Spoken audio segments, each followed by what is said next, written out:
Lackmeyer. Welcome to another edition of OKC Central. I'm here today with Brian Hearn, who is just in charge of just about everything here at the theater, here at the Oklahoma City Museum of Art. Thank you for joining us today, Brian. My pleasure, my pleasure.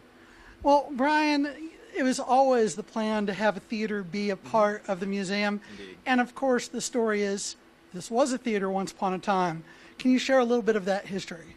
Well, the Center Theater, as many people would remember, it opened in 1947, and it was active for really almost 3 decades. And in the 70s, it sort of became a pigeon palace, and literally, millions of pigeons lived in it for a long time. And when the museum acquired the property in about the year 2000, we started thinking about how we could put a new cinema inside the old theater space, and which was quite large, 1,400 seats, and we knew we probably couldn't sustain that sort of theater. So we sort of brought the sides in and put, the slope seating, that stadium seating we're used to today, and modernized the cinema and made it digital and as well as film capable. And so, it's very functional for us now.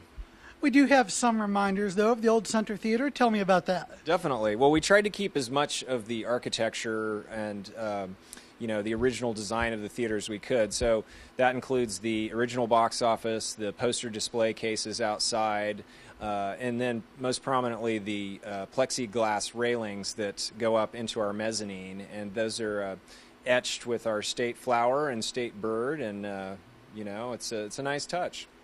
Tell me, I think of, hip, urban, downtown areas that are, really developing nicely. An art house theater is really a part of it, isn't it? Yeah, I would say so. I mean, it's a sign of the cultural health of a community, in my opinion. And, we have more than 300 screenings down here every year, and so we're cooking as far as showing international and independent and classic films. And so, we're trying to fill that niche here. Art house theaters, can they survive on their own in most cities, or do they do best when they're attached to a museum?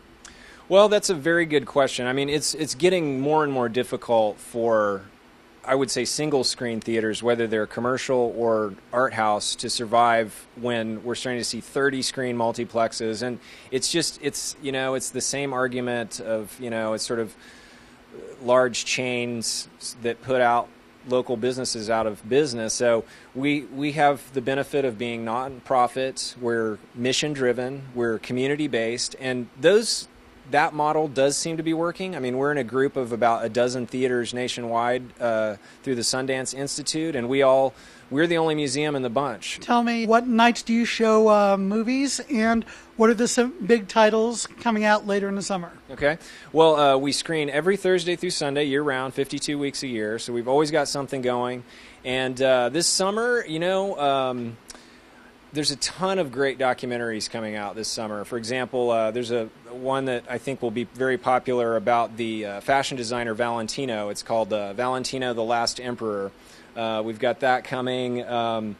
We've got a whole French film week of new French films that we're working with the French consulate in Houston.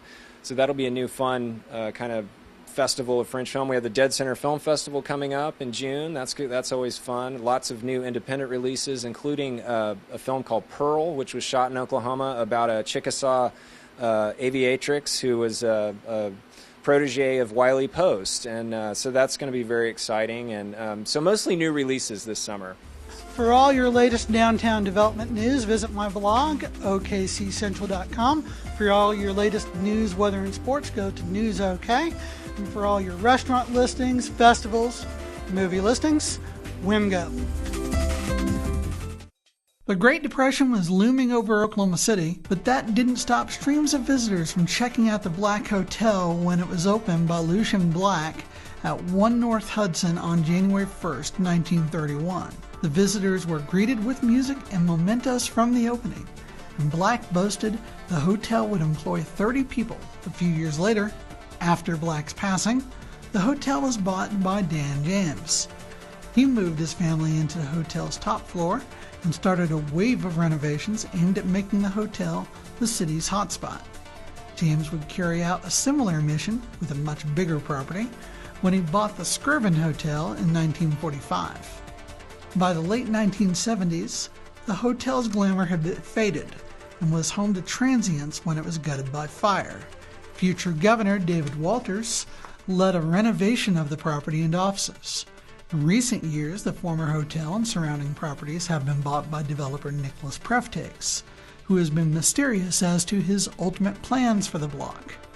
These photos and more can be ordered through Pictopia at News OK.